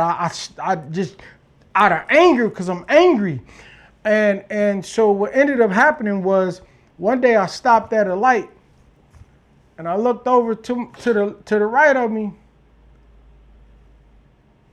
I said, what if this is one of the dudes, because he was standing there. I said, what if this is one of the dudes who came to the gym with one of his OGs that I done knocked out in the gym? Mm-hmm. I said, man, if I make it past this light, I ain't gonna do that no more. So what I started doing was coming to the gym, because as a fighter, we're trained.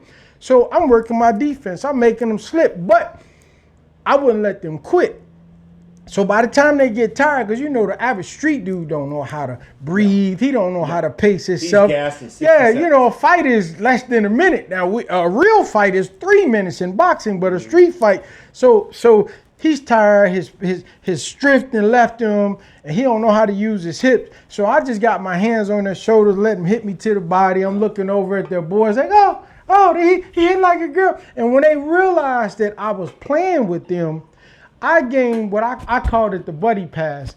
I got so cool with every neighborhood from being in the rings with their OGs and me not hurting them, that when I went to a neighborhood, they'd be like, oh, that's Lamon, man. Leave him alone. He's good. Because they understood I could have really hurt them. So I got a buddy pass. I'm one of the only people in all of Los Angeles that could go to any neighborhood, any time of the day, and get a buddy pass, man. Because like I say, I realized it wasn't about showing that I was better than them, but showing that I was better in the fact that I wouldn't let them quit, but I wouldn't hurt them. I'd just touch them and play with them. So you were a professional at this time. Yeah, man. Yes. Yeah. Well, to go back just a little bit, when you had that moment where you went through that guy and then you start going through everybody over at the Chris Moore house, that mystique and aura about you started to resonate, and then that's when I heard about him. And I knew his name before I ever saw him. I didn't know what he looked like or not. And I remember it was a big deal because you were coming in to do some sparring at the POW Club. And I still remember Champ's like, oh, you can go spar with him, you can spar with him. I was very glad that he went over my little ass. And I remember our buddy John King. John King had to get her. Well, John he definitely had some height. I mean, he was bigger than me at that time. Yeah. I remember he got big. And John was a good technical boxer, and John he's got heart. I mean, John and he had to get in there with you, and I watched. And you didn't kill anybody, but you still did. And I'm just like, it just enhanced that aura. I was like, and then soon thereafter, you were gone. I would box with people that knew how to box. Yep. But if you try to hurt me, I was taking you out, man. Oh, you matched energy. And so when I was 18, matter of fact, I graduated from George Washington High School in 1991. Yep. June 6th. My birthday was June 5th. I had just turned 18. I wanted to graduate at 17, but the point is I graduated at 18. But leading up to that, my mother came to me and she said, I don't care what you do, just be the best at it. And at this point, I wasn't no scholar, man. I hated school personally because it just didn't resonate with me, man. I learned more outside of than I did in the books. But the point is this. My mother said, I don't care what you do, just be the best at it.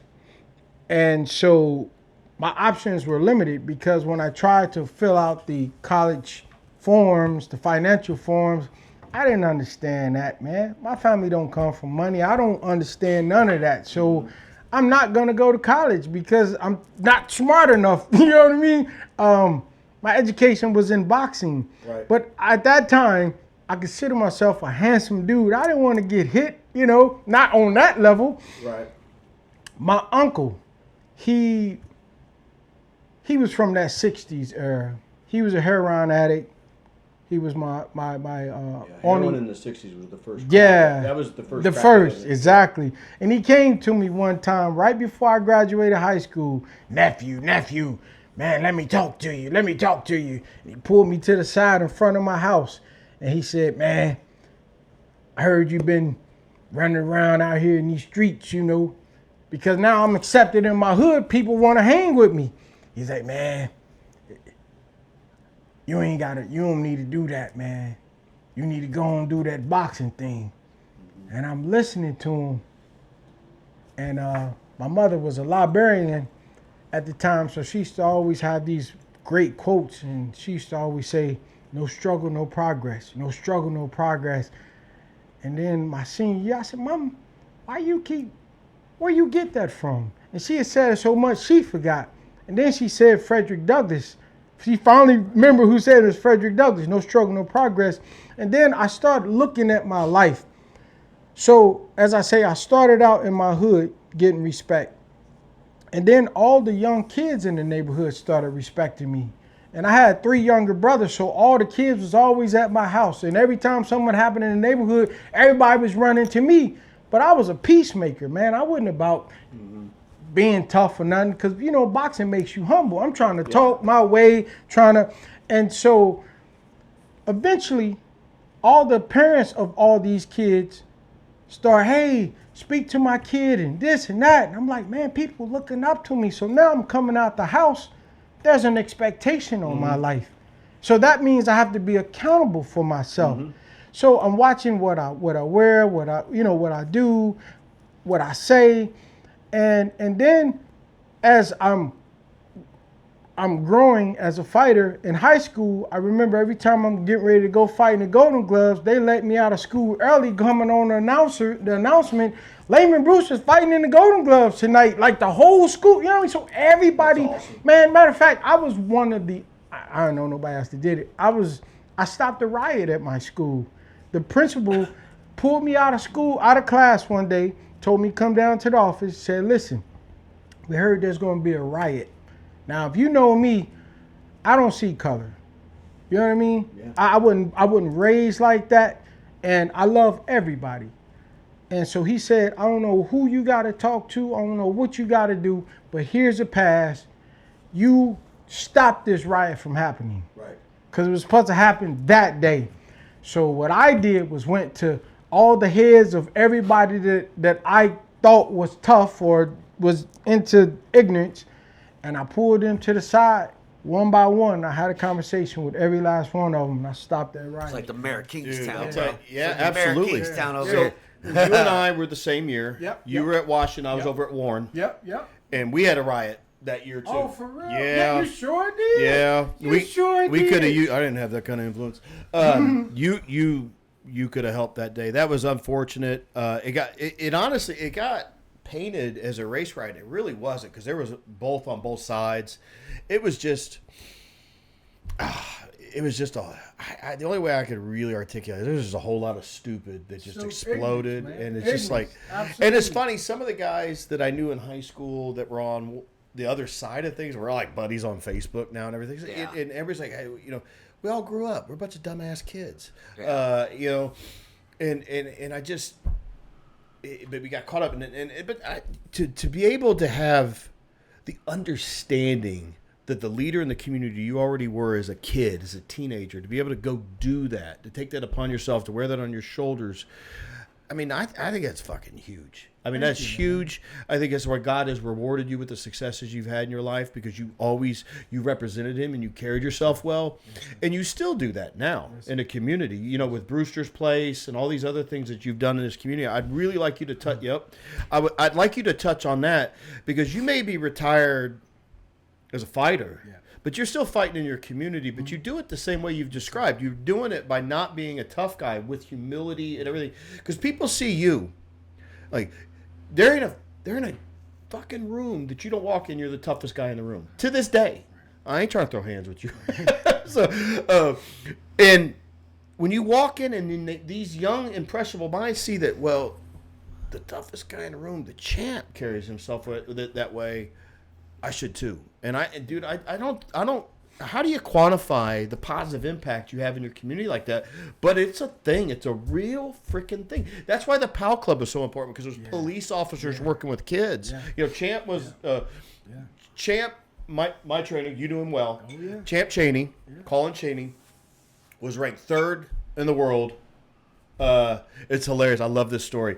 He was such a huge mentor. To this day, he was a huge mentor to me. And I also blame him for my cigar habit. He fought Archie Moore. Yeah. I said, hey, champ, how'd you do against Archie? He said, well, champion, I got my ass beat like everybody else. But I got that ring. Right. I got in that ring. Yeah. He said, I got my ass beat. The Mongoose beat everybody's ass. And it was just, but he just carried himself. Champ was the friend. I never saw that. I mean, I'd see him get aggressive, but he wasn't mad or mean. Right. Dude, this dude back then, he's in his 60s. He'd be over when he hit that bag, just showing guys how that bag, it was a different sound. I'd be in the other room. I'm like, oh, Champ just hit the bag. It just was a different sound, dude. Yeah. But he carried himself that way, and then he, not to belittle him, but he wasn't heavyweight champ of the world. You did that, and then you came back and you continued to do that. Yeah, and that's just like the impact you've had on your community. But dude, you've been back now. How many years now? You've been back 100% in Indianapolis.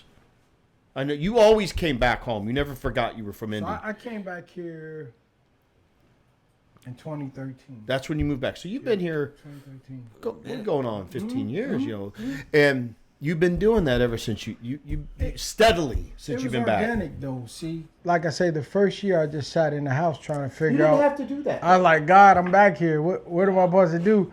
And so my stepdad and my mom had divorced, and me and my stepdad, Melvin Blakey, he still was my father because he helped raise me. Yeah. You know, and so I still spend as much time with him as I can as I do with my mom. Absolutely. And so I went to the house that I grew up in Haughville that they lived together. My mother moved out, but he kept the house. Right. And so one evening, about 9 o'clock at night, it's dark. I'm standing in the backyard with him, and me and him just out there talking, having a good old time, because the backyard was where we had parties. Mm-hmm. We had a basketball court. The neighborhood would come over. I kissed a girl over here. I fought a dude over there. Like just reminiscing. Excuse me. So my stepfather says, son, I'm going to go in the house and get some water, use the bathroom. I don't know, something. He said, I'll be right back. So when he went in there, I'm standing out there just enjoying this now. Like, wow, man. Like, man, I remember that girl and something came over me again. It said, this voice said to me, I did everything you asked me. You want to be heavyweight champion of the world. You want to make some money. You want to see the world. I did all that. What are you willing to do for me? Who said that? Like, I didn't say that, but I heard something say that to me, and it was clear. And then I just had a flashback, man. I was like, remembering one time when I was going to this, it was an 18 and under club, or was it 18 and over? It was next to Piccadilly's, called TNT. And so to represent my neighborhood, because I'm this boxer, I had to fight, represent the West Side. You know, you got dudes from the East Side coming taking the West Side girls, so. You would have seen nothing but the back of my feet if you tried that with me. So I'm in TNT, and we fighting, and I leave that night, and I stopped at the Shell gas station on Kessler and 16th Street. I'm pumping gas, I'm facing east, and as I'm pumping gas, I'm feeling the burning sensation in my knuckles. And I look back, I look at the moon, it's full, and there ain't no clouds in the sky. And then I was like, wow, just like the way it felt when I looked. And then something came over me and said, you know you can get paid for this, right? Because I'm looking at my knuckles like, man, this is like, I ain't gonna be able to box for, you know. And something said, you can get paid for this. So I wrapped all of these life experiences that I had into, okay, you know what? There's another Lamon Brewster out there somewhere. And because I'm what you call a Bible thumper, I'm not into religion. Right. I'm not into Christianity. I'm not into Muslim. I'm just into the Word of God, right? And the Word of God says to love your brother as you love thyself. Honor thy father, honor thy mother. So with that being said, after that first year, I start going into the boxing gyms because I'm like, man, I'm going to be able to show these young men something that no other trainers can show them because they've not been where I've been. You don't know what it is to fight on a high level. I mean, it's such a higher degree than just being able to throw combinations and being in shape. It's spiritually, it's mentally, and it's physically, and it's a high echelon. I've sat in a room with all of these great trainers, from Bill Slayton to Angelo Dundee, to, man, you name them. I've George Foreman, everybody, yeah. Man, everybody. What's his name out of Detroit? The train, Emmanuel Stewart. I done had multiple comments. Kronk, Lennox Lewis, Mike Tyson. Like, I done ate dinner with Mike and his wife, me and my wife. Like, dude, I'm from Indy, no place, man, in terms of boxing.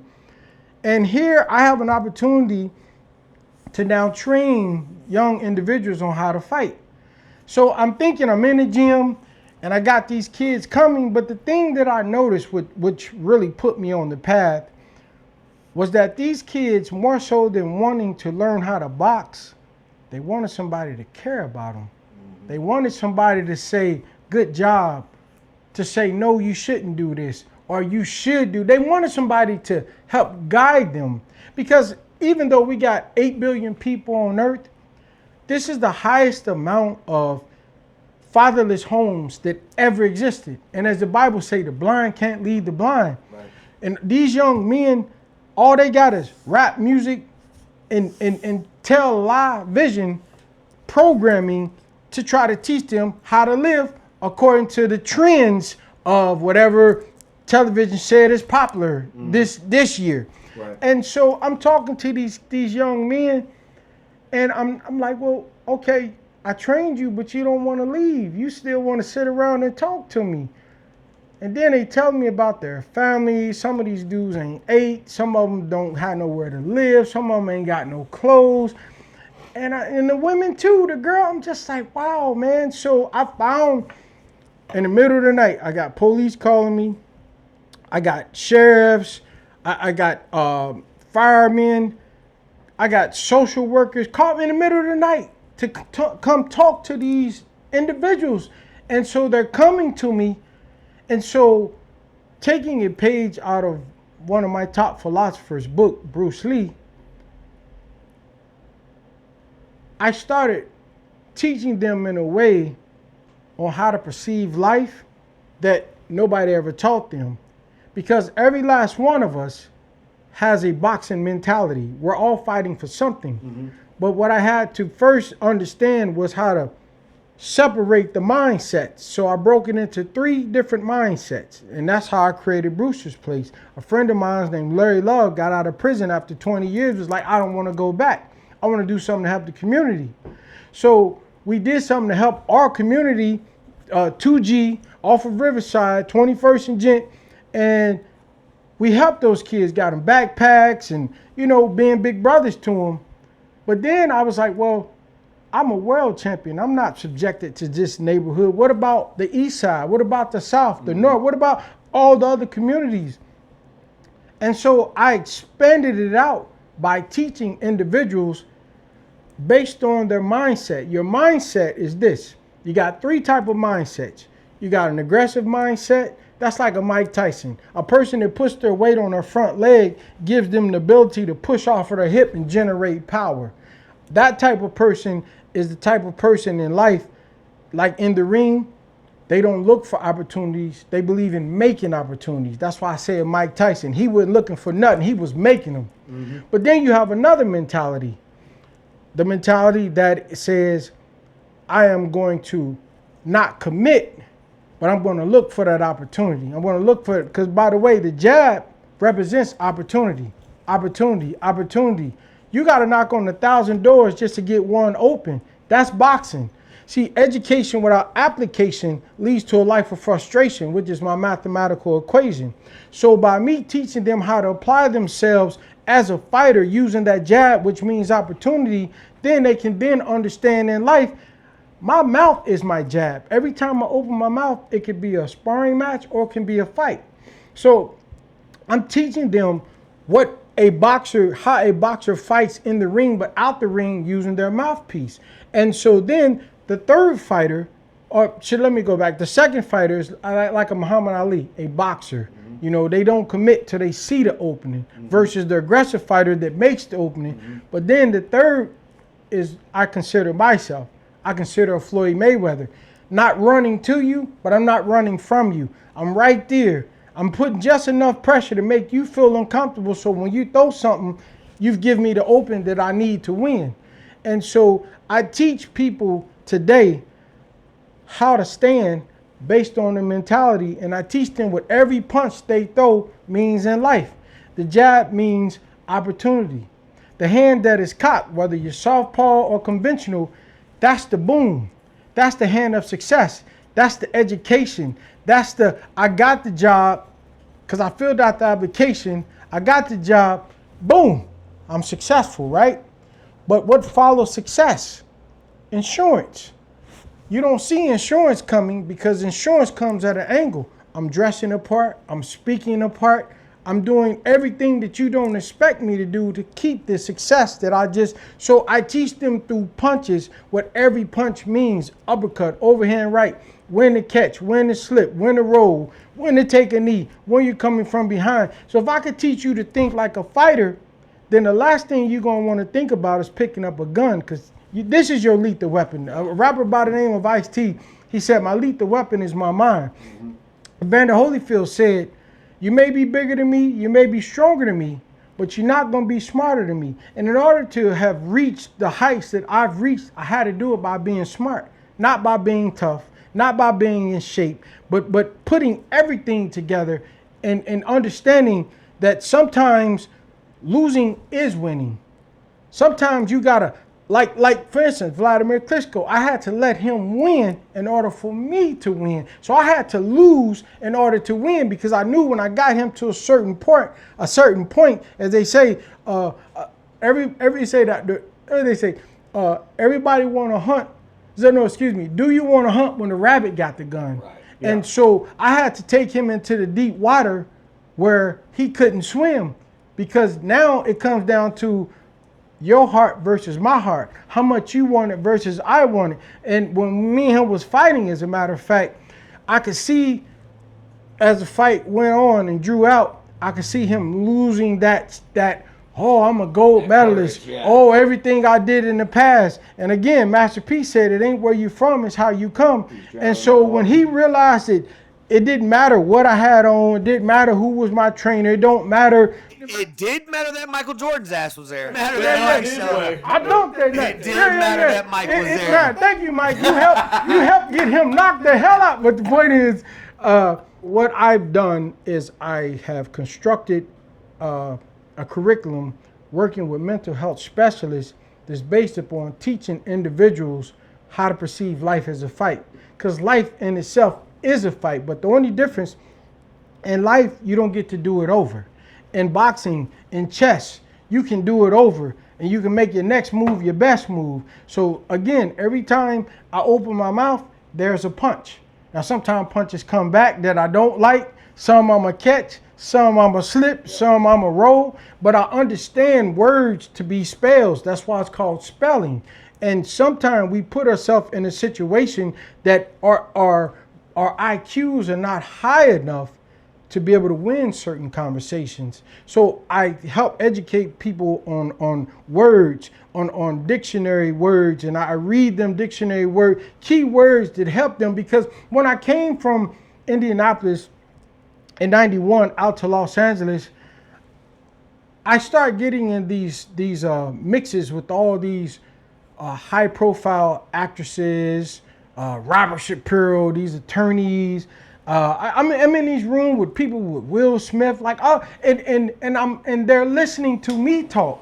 But I'm from Haughville, so I'm very Ebonic, and I just noticed that they weren't particularly opening up to me because of what I was saying, because I couldn't necessarily relate to them. They were using words that I didn't necessarily know, even though I'm faking it.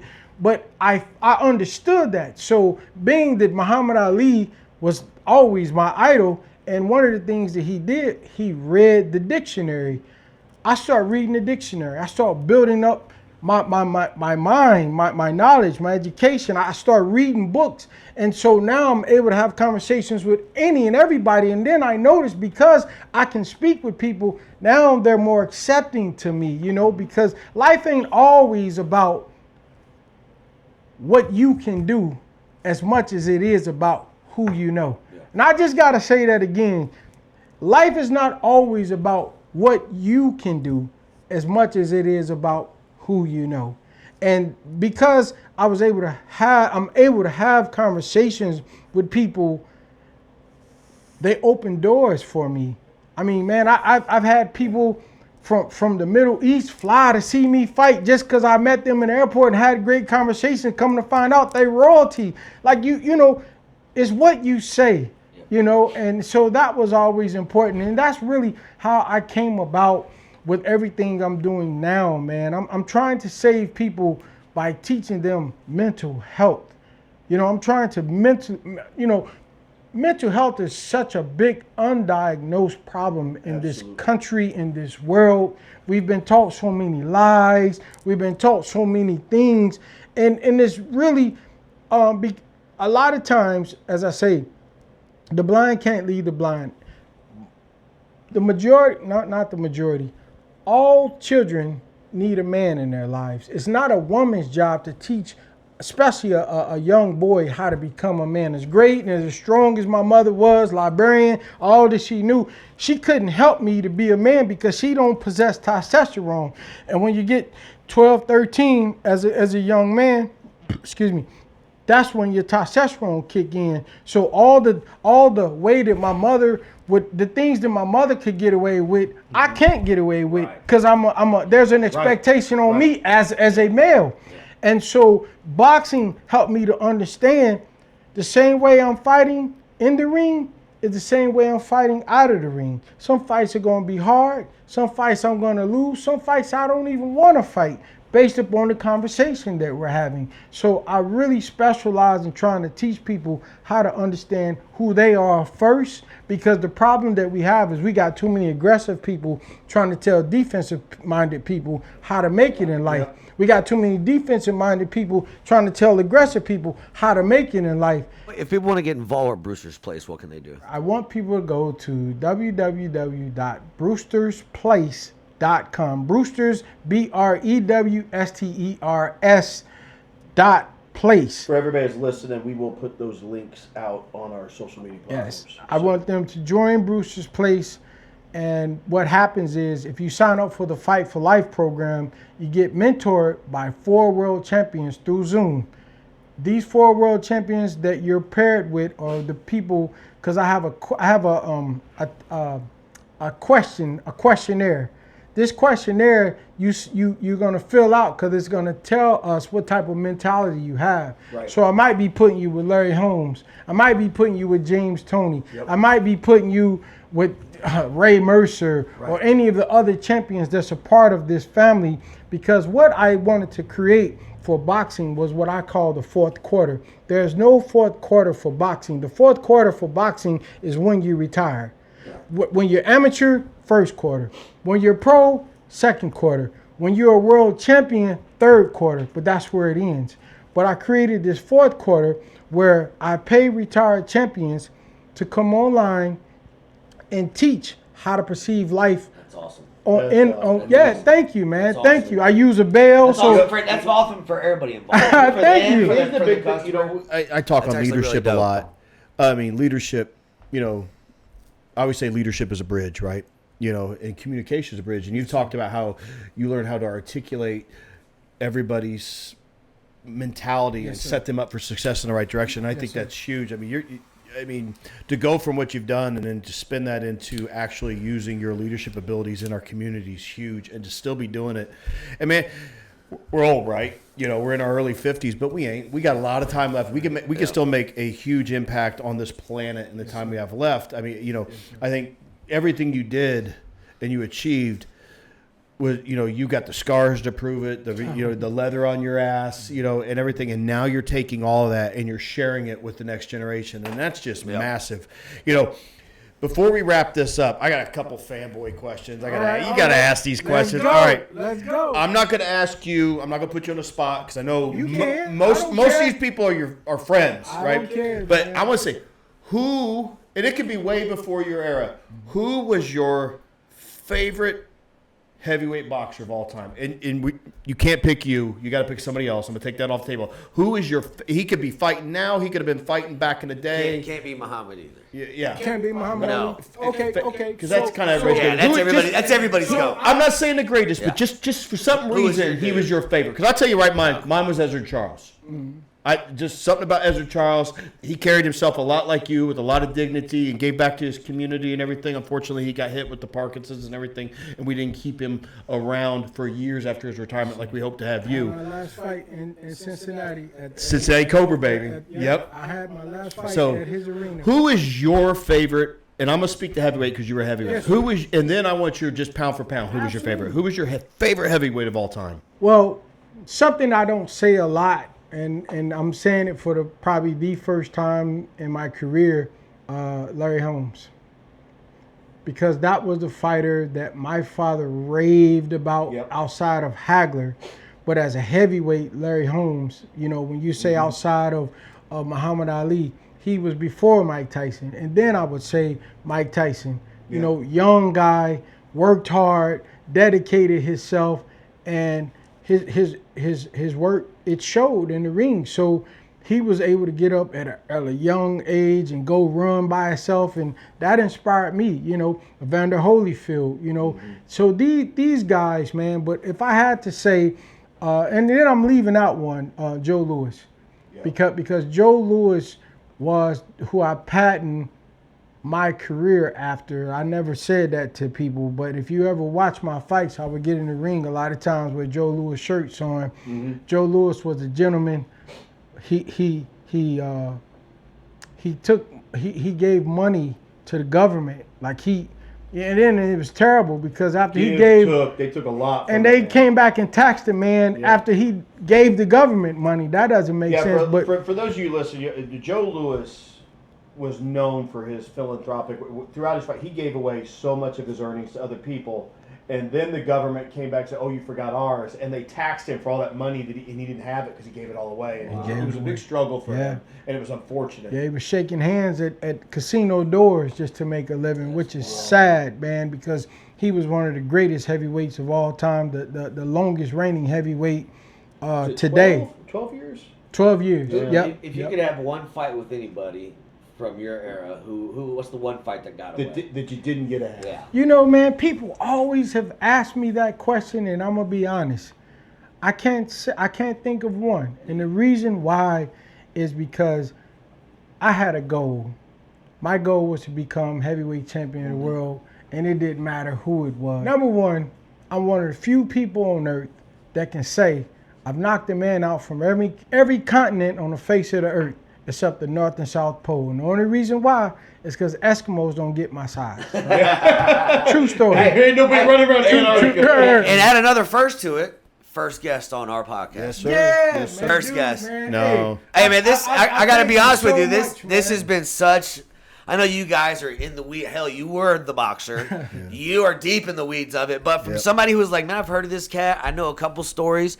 What an amazing conversation this was. Right. Just from the outside looking, and it's pretty awesome. I definitely hope you come back. Oh, man. Something tells me you have way more stories. You don't have to be a boxing fan to be a Layman Brewster fan. Yeah, something tells me you got way more We're just gonna stories. keep it happy today. So we're gonna put a pin in it. Yeah. and we're gonna there will be Part a two will happen. Oh yeah, we're gonna make has that to happen. happen. We're gonna bring you back. I mean, you do not have to be a boxing fan to be a massive Layman Brewster fan. I just have to be both. Thank I mean, Thank you. Means a lot you to know, me. I mean, it's just amazing to watch. Yeah, I always thought you was a little too pretty to be a boxer. Anyway. Nah. What are you talking You see about? him He's the paper boy. You Put see the him paper on- boy hat on. Blue eyes. Hey, man. No, I officially I look like a thumb.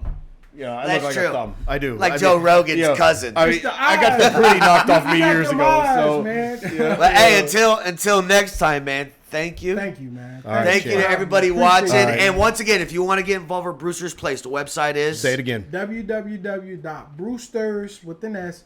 Dot place. Yes, Dot place.